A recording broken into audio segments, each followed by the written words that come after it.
From a 40% mortality rate, one woman brought it down to 2%.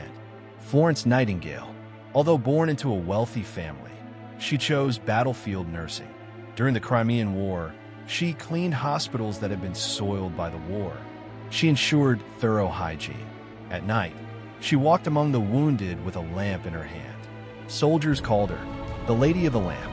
She saved lives with her data. She opened the way of nursing all over the world.